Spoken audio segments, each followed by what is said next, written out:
Once there was a man named Rohan. He was 28 years old and lived in a small town with his family. Life wasn't easy for him. He didn't have a job, and every day felt heavy, like a dark cloud hanging over his head. He wasn't lazy, he tried hard to find work, but nothing seemed to work out. Rejections piled up, and with each no, his hope faded a little more. He felt stuck, worthless, and lost in depression. Rohan had big dreams, though. He would sit alone at night, staring at the sky, and imagine a day when he'd become a rich and respected man. He pictured himself making decisions for his family, good ones and tough ones, and everyone looking up to him with pride. He didn't just want money, he wanted respect, a voice, and a purpose. But that dream felt so far away, and the gap between where he was and where he wanted to be made him feel even worse. His family wasn't cruel, but they didn't understand him either. His parents would say things like, "Why can't you be like your cousin? He has a good job." His relatives would visit and ask, "Still no work, Rohan?" Their words stung, and he'd smile weakly, hiding how much it hurt. His friends weren't much help either. Some drifted away because he wasn't fun anymore, while others told him to just cheer up, as if it were that simple.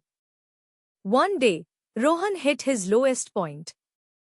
He sat by a river near his house, feeling like giving up. But then, something small happened. An old man fishing nearby saw him and started talking. The old man didn't ask about jobs or money.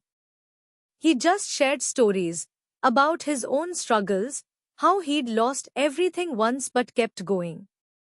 "Life's not about where you start, Beta," he said.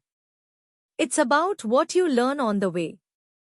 Those words stuck with Rohan. For the first time in months, he felt a tiny spark of hope. From that day, Rohan decided he wouldn't wait for a miracle. He'd build his own path, even if it took years. He started small. He borrowed an old bicycle from a neighbor and began delivering newspapers in the mornings. It wasn't glamorous, but it was something. The money was little, but it gave him a reason to get out of bed. He'd ride through the town, feeling the wind on his face, and think, "One day, I'll write something better." Months passed, and Rohan kept going. He learned things he never expected, like how to talk to people, how to stay patient when they were rude, and how to save even the smallest coins. He met a shopkeeper named Anil who liked his hard work and offered him a part-time job stacking shelves. It wasn't much, but it was another step.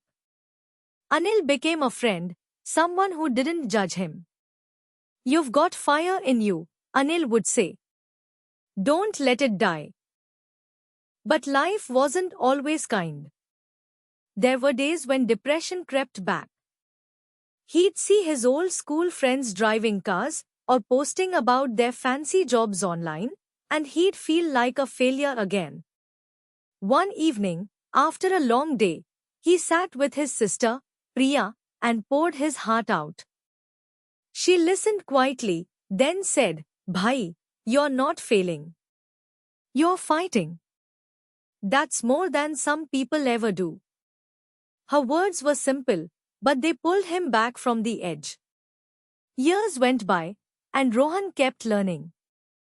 He took odd jobs, fixing bicycles, helping at a local garage, even selling homemade snacks his mother taught him to make. He wasn't rich yet, but he was growing. He learned who his real friends were, the ones who stuck by him, like Anil and Priya. He also learned to spot the fake ones, the relatives who only cared when he had something to offer. He learned about people, about trust, and about himself. One day, after 5 long years of struggle, something big happened. A man who owned a small transport company saw Rohan fixing a bike and was impressed. "You're good with your hands," the man said. "Want to work for me?" Rohan started as a mechanic, but he didn't stop there. He worked late nights, learned how the business ran, and saved every rupee he could. The owner, Mr. Sharma, saw his hunger and taught him more: how to manage money, how to deal with customers, how to dream bigger. 10 years after that day by the river, Rohan's life looked different. He wasn't just a mechanic anymore. With Mr. Sharma's help and his own savings, he'd started a small transport business of his own. It wasn't huge, but it was his. He had a team of 5 people working for him, and they respected him, not because he was rich, but because he was fair and hardworking. His family started asking his advice on things: where to invest, what to do about the house. His voice mattered now. Rohan wasn't a millionaire, but he didn't need to be. He had a decent house, a steady income, and people who looked up to him. He'd married a kind woman named Neha, who would stood by him when he had nothing. They had a little daughter who would run to him every evening when he came home. The depression that once swallowed him whole was still there sometimes, but it didn't control him anymore. He'd learned to live with it, to fight it, to rise above it. One evening, Rohan sat by that same river, watching the sunset. He thought about the old man who would spoken to him years ago. He thought about the bicycle, the newspapers, the snacks, the late nights. It had taken so long, and the journey had been full of pain, but it had also taught him everything: patience, strength, love, and hope. He smiled to himself and whispered, "I made it."